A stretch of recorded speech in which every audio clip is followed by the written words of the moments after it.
Assalamualaikum warahmatullahi wabarakatuh. Alhamdulillah, alhamdulillahilladzi ja'ala ad-dina ribatan matinan baina qulubil mu'minin wa amara bi dhihati wa ta'awuni wa naha an tanazzu'i wa tafarruqi fi kitabih.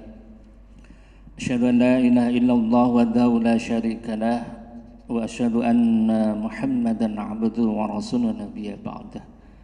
Allahumma salli wa sallim ala Muhammadin wa ala alihi wa sahbihi ajma'in. Qala Allah Ta'ala fi kitabil karim, a'udzu billahi minasy syaithanir rajim. Wal yakhshal ladzina law taraku min khalfihim dzurriyyatan dhi'afa khafu 'alaihim falyattaqullaha falyaqulu qawlan shadida. Wa qala Rasulullah sallallahu alaihi wasallam, innallaha abdalana birruhbaniyatil hanifiyah. Pertama-tama, marilah kita panjatkan bersyukur kepada Allah Subhanahu wa taala yang telah melimpahkan rahmat serta hidayahnya, serta melimpahkan kepada kita kesehatan baik jasmani maupun rohani, sehingga kita bisa hadir di dalam masjid yang mulia ini dalam keadaan sehat, dalam keadaan senantiasa dilindungi oleh Allah Subhanahu wa taala. Bapak-bapak, ibu-ibu yang dimuliakan Allah, pada kesempatan ini saya diberi judul untuk mencetak anak soleh. Judulnya mencetak anak soleh. Dalam kondisi saat ini memang untuk mencetak anak soleh tidaklah mudah. Pengaruh daripada informasi yang begitu dahsyat yang masuk di dalam diri anak-anak itu telah membentuk sebuah karakter yang luar biasa, membahayakan dirinya sendiri maupun orang lain. Maka kita bisa melihat anak-anak SMP, SD itu sudah membentuk geng ya. Mereka tawuran antara satu dengan yang lain. Mereka membunuh sebagai kebanggaan ketika mereka masuk dalam grup-grup atau geng-geng anak-anak semacam itu. Kita bisa melihat informasi bagaimana anak SD sedang jalan dibunuh, anak SMA sedang jalan keluar sekolah dibunuh dan sebagainya. Dan mereka menganggap itu suatu kebanggaan kalau dia sudah bisa membunuh. Itu di sisi lain kriminalitas yang begitu dahsyat di lingkungan kita. Begitu juga hubungan laki-laki dan perempuan yang tidak ada batasnya. Sehingga di Jawa Timur ini hampir ada 30.000 ya, 30.000 anak-anak yang minta nikah dini karena kebobolan. Itu banyak sekali. Oleh karena itu urgen sekali bagi kita sebagai seorang muslim untuk meninjau kembali mengapa anak-anak sekarang ini kok berubah ya, secara karakternya ya. Padahal di dalam pendidikan Islam itu namanya kepribadian Islam atau syakhsiyatul Islamiyah itu sangat-sangat diajarkan yang dalam Islam itu adalah pola berpikir dan pola bertingkah laku. Jadi tujuan daripada tarbiyatul aulad atau pendidikan anak itu adalah asyasyyatul Islamiyah. Bagaimana seorang anak itu mempunyai kepribadian Islam. Di dalam buku Al-Fiqhul Islami itu ditulis asyasyatul Islamiyatu tata'allafu min akliyatihi wa amalihi. Jadi kepribadian itu terbentuk daripada dua hal. Yang pertama adalah pola berpikir dan pola bersikap. Pola berpikir itu adalah ketika seseorang itu al-hukmu ala syai', itu menghukumi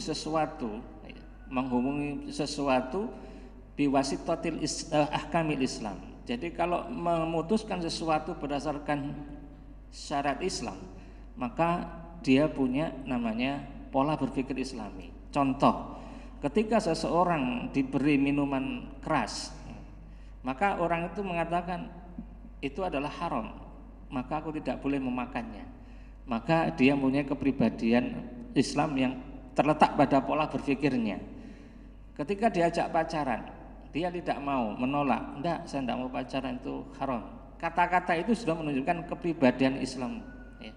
Oleh karena itu tidak bisa dilihat seseorang itu mulia, ya, dari jabatan, dari pakaian maupun dari ketampanan atau kecantikan. Tidak boleh. Tidak bisa dilihat. Ketinggian seseorang itu dilihat dari pola berpikir dan pola bertingkah laku. Contoh, kalau orang itu bertingkah laku, ketika dia sudah mendengar adzan atau sebelum mendengar adzan, oh ini waktunya masuk subuh, maka dia pergi ke masjid, maka dia punya pola tingkah laku yang Islami. Maka ketika dia melihat wanita cantik, dia tidak langsung mencium atau dia langsung memeluk, tidak, tapi dia melamar perempuan itu, ya, melamar perempuan itu kemudian dinikahi secara Islami. Itu contoh pola tingkah laku yang Islami. Sehingga dua hal inilah, makanya Rasulullah mengatakan innallaha yanzuru ila suwarikum wa amwalikum walakinnahu yanzuru ila amalikum wa qulubikum. Sesungguhnya Allah tidak melihat dari gambar bentuk kalian, tidak melihat dari harta-harta kalian, tetapi Allah Subhanahu wa taala melihat dari perbuatan kalian, wa qulubikum, amalikum wa qulubikum. Qulubikum ini memang tafsirnya ada beberapa penafsiran. Ada qulubikum itu dimaksud adalah hati. Tetapi di dalam Al-Qur'an dikatakan walaqad dara'na li jahannama katsiran minal jinni wal insi lahum qulubum la yafqahunna biha. Mereka punya akal, tidak digunakan untuk berpikir. Itu dalam tafsirnya qulubuhum itu adalah akal, bukan hati. Di sisi lain ada yang memang di dalam hadis ada hati ad-mudghah yang idza fasadat fasada kulluh, jika hati itu rusak, rusaklah semuanya. Nah, ini juga dimaksud adalah hati. Maka di sini pola berpikir adalah ketika seseorang itu memutuskan dari ucapannya bahwa sesuatu itu halal atau haram, maka disitulah dia pola berpikir yang Islami. Dan tujuan dari pendidikan Islam itu yaitu membentuk karakter, pola berpikir dan pola bertingkah laku yang Islami. Ini berbeda dengan pendidikan yang lain.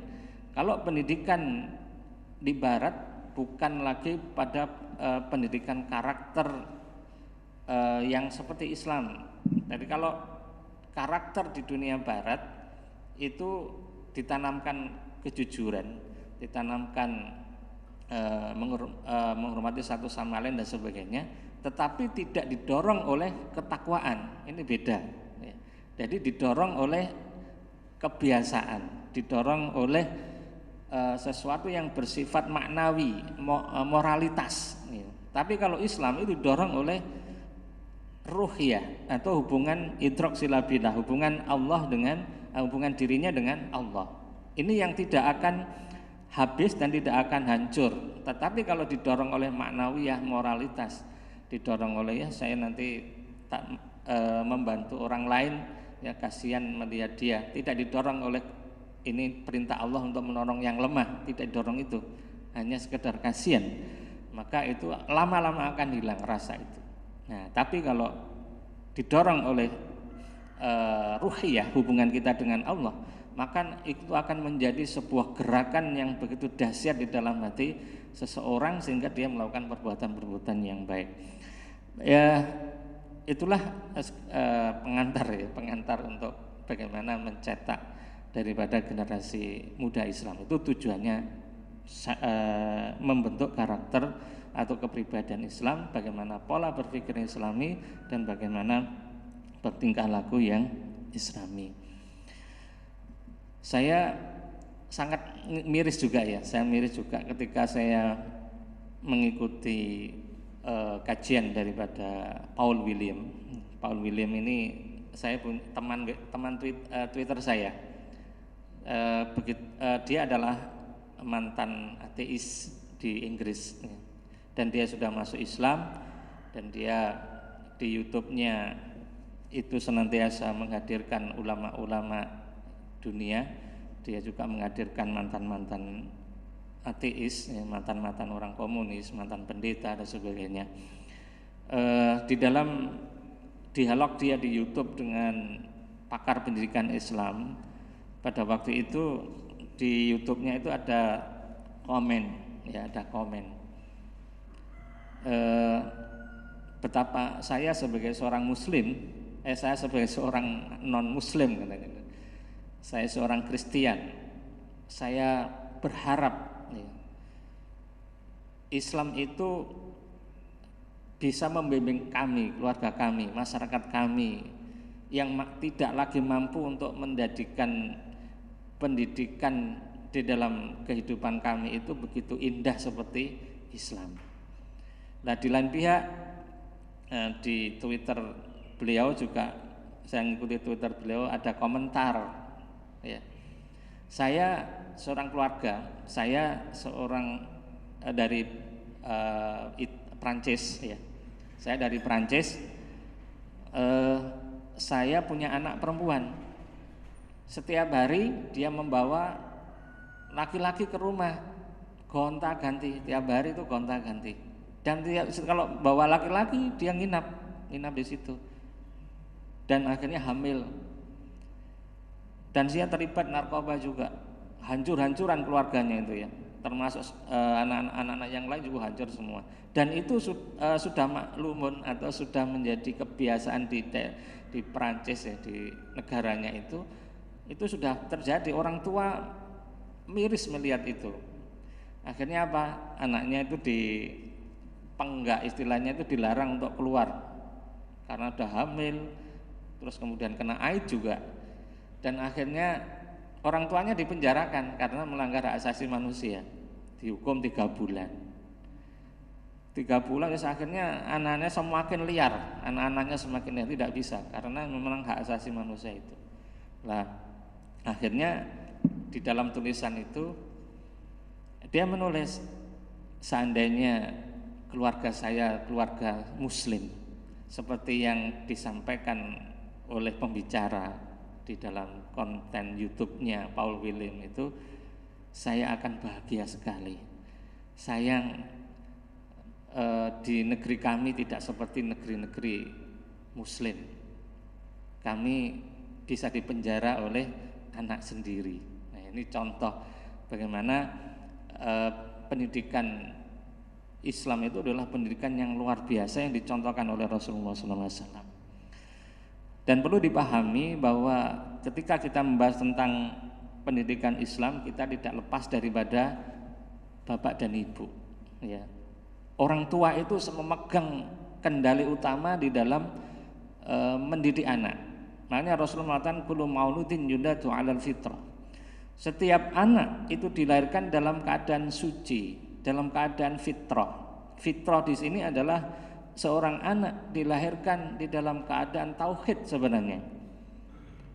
Keadaan mengesahkan Allah. Karena atau di kandungan itu kan alastu birabbikum, bukankah aku ini Tuhanmu? Mereka mengatakan qalu bala.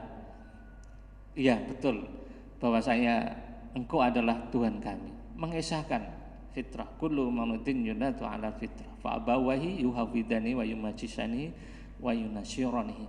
Orang tuanya itulah yang menjadikan dia Majusi, Yahudi atau Nasrani. Ini pentingnya orang tua. Lah, ketika orang tua ini salah memahami pendidikan, karakter pendidikan yang Islami, maka anak-anak ini akan termakan oleh zaman, termakan oleh kehidupan zaman yang serba instan saat ini. Ini sudah luar biasa, ya. Anak SMP itu sudah jadi mucikari, itu banyak, ada beberapa itu, ya, saya Ini luar biasa bahayanya ketika anak dididik oleh zaman. Tapi anak harus didik oleh ibu. Oleh karena itu, bapak-bapak, ibu-ibu yang dimuliakan Allah, dimulai dari pendidikan anak adalah dari perkawinan, ya, dari perkawinan antara laki-laki dan perempuan, yaitu bahwa perkawinan itu adalah fitrah, ya, fitrah. Makanya zuyyina linnasi hubbus syahwati minan nisa, dihiasi seseorang itu hubbus syahwat, yaitu cinta, suka kepada perempuan. Perempuan suka pada laki-laki. Kalau dalam usul fikih itu taglib, ya, walaupun laki-laki yang mewakili tapi juga perempuan itu punya syahwat. Karena apa? Seperti kasus di dalam Quran ketika Nabi Yusuf digoda oleh perempuan itu juga punya syahwat kepada Nabi Yusuf, ya. Laula burhana rabbihi, seandainya Tuhan tidak mengingatkan Nabi Yusuf, maka Nabi Yusuf juga akan berzina pada waktu itu. Karena Nabi Yusuf juga suka digoda oleh wanita cantik pada waktu itu. Dan itu menunjukkan bahwasanya Allah SWT menciptakan laki-laki dan perempuan itu punya syahwat, saling suka. Dan Rasulullah SAW itu menjadikan perkawinan, ya, perkawinan ini adalah merubah paradigma masyarakat bahwa tidak ada namanya tabatul atau tidak mau menikah, seperti para rahib, menghilangkan itu semua. Ini yang dilakukan oleh Islam. Karena apa? Tujuannya adalah untuk menjadikan manusia punya turunan-turunan yang soleh-solehah. Bahkan Rasulullah mengatakan, saya bangga kalau umatku itu banyak. Beda dengan kondisi yang ada di luar sana, ya. Jepang ini sekarang kekurangan anak, sampai menggelontorkan hampir 30 triliun untuk menikahkan orang-orang Jepang supaya dia punya anak. Tingkat fertility, tingkat kesuburan mereka menurun.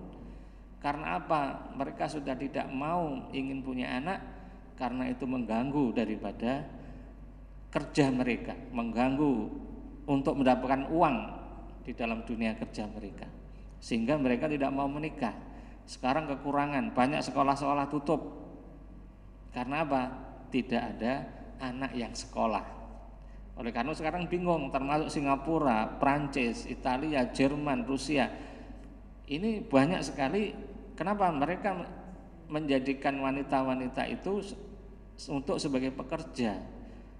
Kemudian mereka menjadikan wanita-wanita itu sebagai kepala keluarga. Nah, ini banyak sekali, dan perzinahan yang begitu banyak di sana. Mereka tidak mau menikah, yang penting bisa menikmati itu semua tanpa ada pernikahan. Makanya Rasulullah SAW menyampaikan, Innallah abadalana rahbaniyatan hanifiyah, dan sungguhnya kami menggantikan, ya,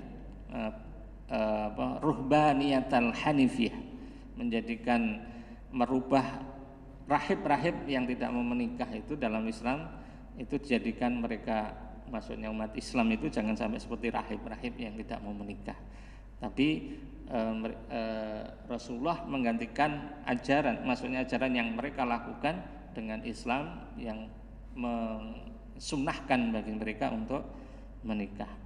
Makanya man kana musiran ala yunkih summa la yunkih falaisa minni. Siapa saja yang mampu untuk menikah kemudian tidak menikah, maka itu bukan umatku, kata Rasulullah SAW. Bapak-bapak, ibu-ibu yang dimuliakan Allah, saya mulai dari pernikahan dulu supaya apa fungsi pada nikah itu, sehingga kita nanti bisa mendidik anak-anak itu dari pernikahan itu. Niatnya itu kembali kepada untuk menjadikan keturunan-keturunan anak yang soleh. Artinya dengan anak-anak yang soleh itulah kita berharap agama ini bisa tersebar dengan baik. Kemudian di akhir daripada anak-anak soleh itu yang kemudian mendoakan diri kita dan keluarga kita, ya. Idza mata ibnu Adam in qata amalihi, in qata amaluhu, jika anak Bani Adam itu meninggal kan terputus, ya. Ila, salah satunya adalah waladin sholihin yad'ulah, yaitu anak-anak yang soleh yang mendoakan kita. Yang pertama, bahwa perkawinan itu adalah untuk melindungi kemaslahatan. Jadi melindungi kemaslahatan. Allah SWT menyatakan bahwa dan Allah menjadikan kalian waja'ala lakum, ya, waja'ala lakum, menjadikan bagi kalian min anfusikum azwaja, dan menjadikan dari diri kalian itu istri-istri. Waja'ala lakum min azwajikum banina wa hafadha, dan Allah menjadikan dari istri-istri kalian itu anak-anak dan keturunan. Ini tujuan daripada nikah. Ini adalah kemaslahatan bagi kita. Coba kita bayangkan kalau umat Islam keturunannya sedikit atau keturunannya tidak ada, musnah umat Islam. Makanya Rasulullah SAW itu menyuruh para sahabat, kemudian umat Islam untuk menikah. Itu adalah untuk menjaga kemaslahatan kaum muslimin, sehingga menjadi keturunan yang banyak. Bahkan Rasulullah menyatakan bangga kalau umatku nanti banyak. Ini adalah untuk kemaslahatan umat Islam. Bahkan kemarin saya lihat di YouTube sampai ada mengatakan seandainya tidak ada umat Islam di Indonesia, maka LGBT itu akan berkembang pesat. Ini yang berbicara non Muslim, ini pendeta. Bila mengatakan seandainya tidak ada umat Islam di Indonesia atau umat Islam menjadi minoritas, pasti LGBT akan legal. Tapi karena ada umat Islam yang begitu banyak dan mereka adalah umat yang getol mengharamkan adanya LGBT, karena di antara para pendeta-pendeta di dunia ini sudah banyak yang melegalkan pernikahan sesama jenis. Nah, ini perkataan mereka. Jadi kalau di dalam surat An-Nisa ayat 1 kan, hai manusia, takwalah kepada Allah yang Allah menciptakan min nafsi wahidah, dari satu orang. Kemudian Allah menciptakan dari satu orang itu istri, dari istri itu menciptakan laki-laki, rizal wa nisa, menciptakan laki-laki dan wanita. Jadi tujuan daripada pernikahan itu adalah untuk melanjutkan keturunan. Dan keturunan yang bagaimana? Keturunan yang soleh-solehah. Sebagaimana di dalam surat An-Nisa, wa yashhad ladina law taraku min khalfihim dzurriyyatan ti'afa khafu 'alaihim falyattaqullah falyaqulu qawlan syadidah. Wal yakhsha, hendaklah takut alladzina taraku min khalfihim dzurriyyatan ti'afa, hendaklah orang-orang yang meninggalkan anaknya dalam keadaan lemah, mereka harus takut kepada Allah. Di'afa di dalam tafsir Al-Qurtubi itu dikatakan di'afa, menjadikan anak-anak mereka tidak dididik dengan Islam, menjadikan anak-anak mereka tidak didik dengan akhlak, akidah dan syariat Islam. Ini adalah melemahkan mereka. Bukan dimaksud itu bukan tidak melemahkan itu disekolahkan di sekolah yang mahal, kemudian diberi gizi yang luar biasa dan sebagainya. Walaupun gizinya tinggi, sekolahnya mahal, tetapi tidak didik dengan Islam, berarti itu dia melemahkan anaknya. Ini di dalam tafsir. Bahkan begini, ada di dalam tafsir itu ada seorang tabiin pada waktu ikut di dalam peperangan, saya lupa ya namanya. Itu dia tidak mau nikah.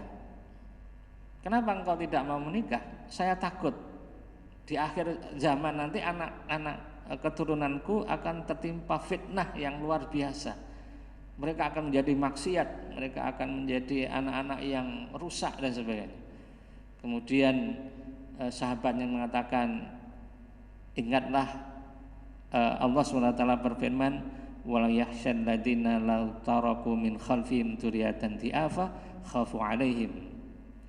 Dan hendaklah takut orang-orang yang meninggalkan anak-anaknya dalam keadaan lemah, yaitu ketika anak-anaknya tidak dididik dengan Islam.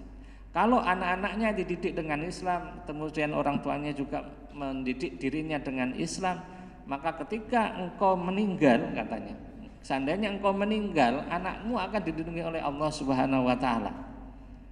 Anakmu tidak akan bermaksiat kepada Allah karena kamu sudah mendidik anak-anak kamu. Nah, ini contoh ya. Contoh dalam tafsir itu, kalau kita mendidik anak-anak dengan didikan yang Islami, insya Allah ketika kita meninggal, anak-anak kita, keturunan kita akan dilindungi oleh Allah dari kemaksiatan. Bapak-bapak, ibu-ibu yang dimuliakan Allah, tujuan pernikahan yang pertama tadi adalah untuk kemaslahatan, kemudian juga untuk keturunan ya, kemudian juga melindungi masyarakat dari dekadensi moral ya. Karena apa? Tanpa ada pernikahan maka orang akan banyak berzina. Orang secara fitrah itu sudah diberi oleh Allah naluri seksual atau gharizatun nau. Yang itu seharusnya dipenuhi. Kalau tidak dipenuhi maka akan timbul kegelisahan yang akan menimbulkan kerusakan fisik ya dalam diri manusia. Dan ingat, Islam itu Allah menciptakan manusia dengan potensi namanya naluri seksual. Itu tidak dibiarkan diam, tidak dibiarkan mereka manusia mengikuti naluri seksual, tidak dibiarkan manusia mengikuti hawa nafsunya ketika memenuhi naluri seksual. Tapi Islam memberikan aturan bagaimana naluri seksual itu terpenuhi dengan baik tanpa menghancurkan yang lain. Maka ketika naluri seksual itu dibiarkan, maka akan menghancurkan satu sama lain. Istri orang direbut, suami orang direbut dan sebagainya. Sehingga kemudian ada juga hubungan seksual antara laki-laki dan perempuan yang bukan suami istri, anak-anak remaja sekarang itu seperti itu. Kalau tidak ada aturan dari Allah maka hancurlah. Makanya di dalam surat Ar-Rum ayat 30 Allah SWT berfirman, fa'aqim wajhaka lidini hanifan fitratallahi allati fataran nasa 'alaiha la tabdila li khalqillah. Dzalika dinul qayyim walakin aksarun nasi la ya'lamun. Fa'aqim wajhaka, walaupun khitab ayat ini, seruan ini adalah untuk Nabi Muhammad. Ya, fa'aqim wajhaka. Hai Muhammad, pegang teguhlah kamu itu ya, fa'aqim wajhaka lidini hanifan, yaitu agama yang hanif, agama yang lurus, yaitu agama tauhid ini. Fitratan lati fatarana sa'alaiha la tabdila li khalqillah. Agama yang sesuai dengan fitrah manusia. Yaitu kalau orang punya secara fitrah punya nilai seksual, diatur oleh agama yang sesuai dengan aturan Islam, sesuai dengan fitrah agama ini, insyaallah akan menjadi masyarakat yang indah, menjadi keluarga yang sakinah, mawaddah, warahmah, akan menjadikan anak itu menjadi anak yang soleh-solehah. Dzalika dinul qayyim, itu agama yang lurus, agama Islam dan agama yang lurus, walakin aksarun nasi la ya'lamun. Akan tapi banyak manusia yang tidak tahu, justru mencampakkan daripada aturan-aturan Allah, termasuk dalam aturan masalah keluarga. Banyak yang tidak paham aturan bagaimana hubungan laki-laki dan perempuan, suami istri di dalam keluarga, dan bagaimana hubungannya dengan anak, karena ayah dan ibu ini adalah pendidik pertama, madrasah pertama di dalam keluarga. Karena pendidikan yang paling besar pengaruhnya itu di keluarga. Anak, orang tua sebagai sosok contoh tauladan anak. Saya pernah tanya kenapa kamu nggak sholat? Karena bapak saya juga nggak sholat, ibu saya juga nggak sholat. Pak Ramadan juga nggak puasa. Tanya kenapa kamu tidak Ramadan, sudah SMP, sudah balik. Bapak saya dan ibu saya tidak puasa. Jadi anak itu pendidikannya yang pertama itu adalah mencontoh, ya, karena anak masih mencari informasi, mencari fakta, bagaimana pendidikan karakter dia dibentuk. Ternyata yang paling besar adalah orang tua. Kenapa kamu kok miso-miso? Ya, COK itu. Orang tua saya juga begitu. Nah, ini adalah kebiasaan-kebiasaan orang tua itu akan menjadi model bagi anak-anak, ya. Menjadi model bagi anak-anak untuk bersikap dan berlaku di luar. Oleh karena itu pentingnya memahami bahwa perkawinan itu bukan sekedar nikah laki-laki dan perempuan, tetapi adalah upaya bagaimana menjadikan generasi dari pernikahan itu generasi yang solehah. Sehingga anak-anak itu menjadi, kalau sudah anak-anak itu menjadi anak-anak yang solehah, maka anak itu akan membawa masyarakat yang lebih luas lagi menjadi masyarakat yang baik. Kalau luas lagi menjadi negara badatun thayyibatun wa rabbun ghafur. Ini karena apa? Generasi muda. Kemudian dengan nikah itu timbullah ketentraman hati. Ketentraman hati, ya. Min ayati khalaqalakum min anfusikum azwajan litaskunu ilaiha wa ja'ala bainakum mawaddata wa rahmah. Ya, ini contoh dari surat Ar-Rum. Bahwasanya tanda-tanda daripada kekuasaan Allah itu menciptakan laki-laki dan perempuan, kemudian mereka menikah dan kemudian mereka sakinah mawadah. Mereka merasa tentram ketika bertemu dalam keluarga, apalagi kalau sudah punya anak, maka mereka bisa bergaul di dalam keluarga itu, membina, mendidik keluarga mereka dengan didikan yang islami, kemudian mereka akan menjadi tentram. Tentu kalau orang tua itu melihat anak-anaknya takwa, sholatnya bagus, bacaannya, Qur'annya setiap hari dia membaca sholat, itu sewenangnya luar biasa kalau melihat anak-anak yang solehah. Ini tujuan dari pernikahan itu adalah untuk menjadikan keduanya, laki-laki dan perempuan itu tentram. Beda orang yang menikah hubungan seksual tanpa ada pernikahan atau kumpul kebo lah istilahnya, mereka tidak akan tentram itu. Jadi mereka akan mengalami kegelisahan-kegelisahan yang luar biasa. Makanya ketika di dalam hadis Arba'in An-Nawawi disebutkan bahwasanya ada orang bertanya, ya, Wasibah tanya kepada Rasulullah, ya Rasulullah, tunjukkan padaku kebaikan itu. Kebaikan itu adalah ketika hatimu tentram melakukan sesuatu, dan keburukan adalah ketika kamu gelisah ketika melanggar daripada perintah Allah dan Rasulnya.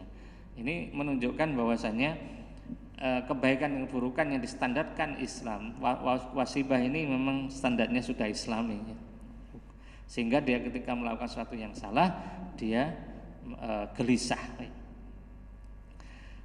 Kemudian dengan nikah itulah timbul kerjasama suami istri, ya, anak dan sebagainya.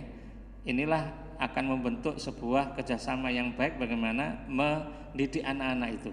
Jadi jangan sampai anak-anak dibiarkan menonton TV tanpa ada pendampingan. Jangan sampai anak-anak punya HP tanpa ada pendampingan. Karena apapun yang terjadi di HP dan di TV dengan sinetron-sinetron sekarang ini, kebetulan saya ini seorang guru. Jadi saya tahu bagaimana anak-anak terpengaruh dengan itu. Saya pernah mendapati anak-anak di tasnya itu ada 25 foto artis-artis Korea. Yang perempuan itu mengkoleksi foto bintang-bintang film laki-laki. Kalau yang laki-laki mengkoleksi bintang film Korea, yang perempuan-perempuan. Jadi mulai ukuran 3x4, 4x6, ada yang 10, ada ya 10R itu banyak sekali. Kenapa? Ternyata dia pengaruh daripada drama Korea, drakor itu. Kenapa kamu menyimpan ini? Kenapa? Di rumah saya itu, bahkan dia mengatakan di rumah saya itu ada foto yang besar saya tempelkan di tembok. Saya tanya, kenapa kamu suka melihat laki-laki ini? Ya, makanya ada sebuah cerita. Saya sampaikan, kesempatan saya menyampaikan bahwa melihat laki-laki lawan jenis, melihat lawan jenis dengan syahwat itu adalah zina mata. Bahwa di dalam sebuah asar disebutkan ada sahabat yang datang kepada Utsman bin Affan. Sahabat ini di tengah jalan sebelum ke rumahnya Utsman bin Affan itu dia melihat wanita. Saking cantiknya sampai dia itu melihat dengan penuh syahwat. Tanpa sadar ada syahwat, kemudian datang kepada Utsman bin Affan, loh, kok ada yang datang tapi dia suka matanya berzina, kata gitu. Zina mata adalah melihat wanita dengan syahwat yang bukan wanita yang bukan muhrimnya ya. Kemudian sahabat ini tanya, loh, kok tahu kamu? Apakah wahyu itu turun pada kamu atau pada Nabi? Kemudian Utsman bin Affan mengatakan, wattaqul mu'minina fa innahu yanduru binurillah. Wattaqu firasatal mu'minin fa innahu yanduru binurillah. Hendaklah kamu takut dengan firasatnya seorang muslim, karena seorang muslim melihat dengan cahaya Allah. Itu beliau Utsman bin Affan menyampaikan itu. Sehingga pada waktu itu Utsman bin Affan menyuruh untuk taubat, untuk Anas bin Malik, nggak salah itu ya. Anas bin Malik disuruh taubat karena itu adalah zina mata. Nah, saya sampaikan pada anak-anak semacam itu, lebih baik kamu melihat Quran daripada melihat wajah-wajah ini. Mereka tidak pernah wudu, tidak pernah sholat, kamu bangga dengan orang-orang semacam ini.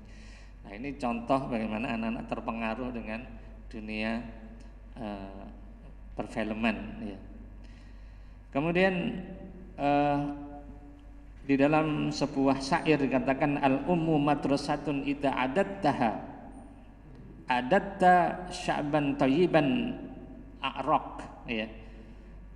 Seorang ibu adalah madrasah, seorang pendidik ya. Idza jika seorang ibu itu mempersiapkan anak-anaknya, sekolahnya di rumah, kalau tidak bisa dia menyerahkan anaknya kepada ustadznya, menyerahkan ke sekolah yang islami ya, kemudian adat sya'ban thayyiban, maka dia wanita itu, seorang ibu itu akan menjadikan anak-anak generasi yang baik, anak-anak yang thayyiban.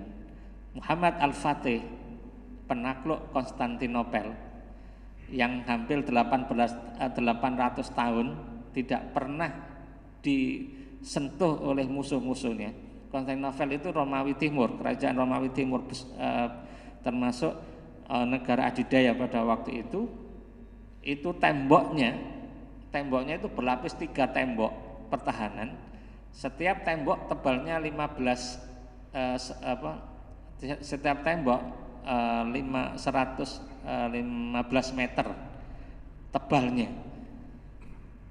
Itu bisa ditaklukkan oleh Muhammad Al-Fatih yang umurnya 17 tahun.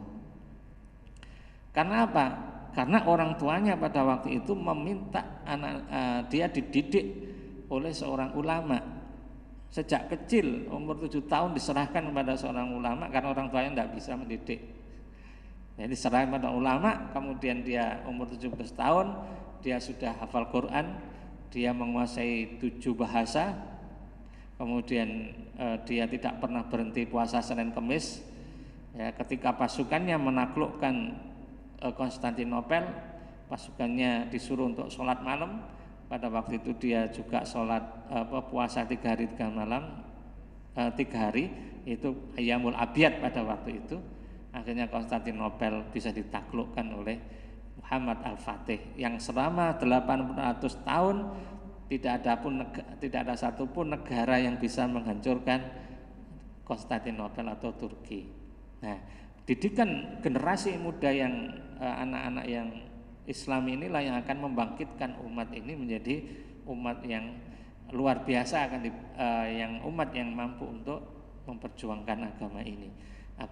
Kalau sudah agama ini mampu diperjuangkan, maka insya Allah masyarakat akan menjadi masyarakat yang Islam, masyarakat yang bertakwa pada Allah, dan keluarga akan menjadi keluarga yang sakinah mawaddah warahmah. Karena apa? Karena keluarga sudah membentuk keluarga masyarakat kecil, masyarakat yang Islami. Insyaallah. Ini sebenarnya kalau ini saya itu dari awalnya itu pernikahan, nanti bagaimana setelah pernikahan, kemudian setelah lahir anak itu bagaimana mendidiknya. Sampai jam berapa?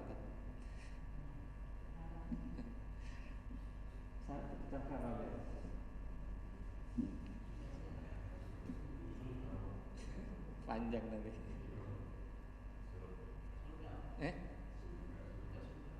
Sudah ya?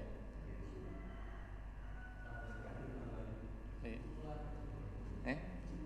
10 menit lagi. Iya. Insya Allah nanti di kesempatan lain saya akan, sekarang sudah masuk pada pernikahan dan tujuan daripada pernikahan itu sendiri. Nanti kita akan bahas bagaimana mendidik anak, ya, mulai dari kandungan, kemudian setelah lahir. Dari situlah pendidikan anak itu tidak hanya setelah lahir, tetapi dalam kandungan ini bagaimana mendidik anak itu. Ya, ternyata ketika Allah menciptakan manusia itu yang paling pertama kali adalah pendengarannya difungsikan ketika sudah membentuk bayi. Pendengaran, ya. Makanya inna sam'a wal basara wal fuada, ketika pendengaran, kemudian mata, kemudian hati itu akan akan dimintai pertanggungjawaban oleh Allah Subhanahu wa taala. Dan ketika di kandungan ini membuktikan ini sejak di kandungan, ketika seorang ibu membaca Al-Qur'an, kemudian maka anaknya itu akan mudah untuk diajarkan Al-Qur'an. Ketika orang tua itu sering bersedekah ketika dia masa hamil, ternyata anaknya itu suka sedekah, suka infak. Ini ternyata sudah diuji oleh para ahli pendidikan anak, ya, ahli kedokter kandungan dan sebagainya, menguji anak itu disetelkan istilahnya murotal kandungannya itu. Geraknya sudah berbeda dengan ketika anak di setel musik rock, ya, atau musik dangdut misalkan. Itu sudah berbeda. Kalau sudah murotal, anak itu begitu diam, tidak bergerak. Tapi kalau sudah rock, wah, bergeraknya luar biasa. Mancal-mancalnya luar biasa. Ketika disetelkan murotal, begitu tenang anak itu. Ini contoh, ya. Ini sudah diteliti bahwasanya punya pengaruh setelah lahir. Ternyata anak ini mudah menghafal Quran. Karena apa? Karena sejak kecil ibunya membacakan Al-Quran, kadang-kadang disetelkan murotal di telinganya, di telinga ibunya ini, ternyata punya pengaruh. Makanya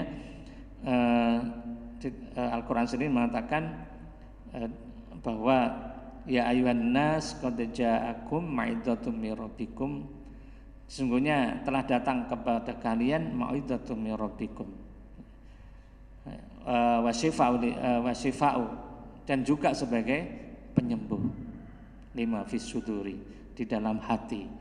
Al-Quran qul huwa lil ladzina amanu huda wasyifa, bahwa katakanlah Quran itu adalah huda wasyifa, itu adalah penyembuh. Ini luar biasa. Oleh karena itu Bapak-bapak Ibu yang dimuliakan oleh Allah, untuk mendidik anak maka niatkan, ya. Kita niatkan atau perkawinan antara laki-laki dan perempuan, niat untuk ibadah pada Allah, untuk mendidik keturunan menjadi keturunan yang soleh-solehah. Jadi dalam surat Al-Kahfi sebenarnya anak-anak harta itu adalah zinatul hayatid dunya. itu adalah perhiasan dunia. Dan yang paling utama adalah amal soleh. Amal soleh, amal soleh kita mendidik anak amal soleh anak, kemudian itu bisa menolong kita. Bagaimana nanti di neraka, di akhirat, ada orang tua kaget padahal dia dulu adalah ahli maksiat, kok tiba-tiba masuk surga. Tanya kepada Allah, kenapa saya bisa begini? Kemudian Allah mengatakan karena itu adalah doa dari anak kamu yang soleh. Ternyata mampu untuk memberikan pertolongan kepada orang tua ketika orang tuanya masuk neraka. Ya, saya kira itu yang bisa sampaikan. Insya Allah kalau memang ada waktu nanti kita bahas tentang pendidikan setelah anak lahir, mulai lahir dan itu mulai kecil apa yang harus dilaksanakan dan sebagainya. Karena waktu yang singkat, apabila ada hal-hal yang kurang berkenan di hati Bapak Ibu, saya mohon maaf sebesar-besarnya. Kalau ada kebenaran itu ada semata-mata petunjuk dari Allah Subhanahu wa taala. Wabillahi wattaufiq walhidayah wa ridha wa inayah. Assalamualaikum warahmatullahi wabarakatuh.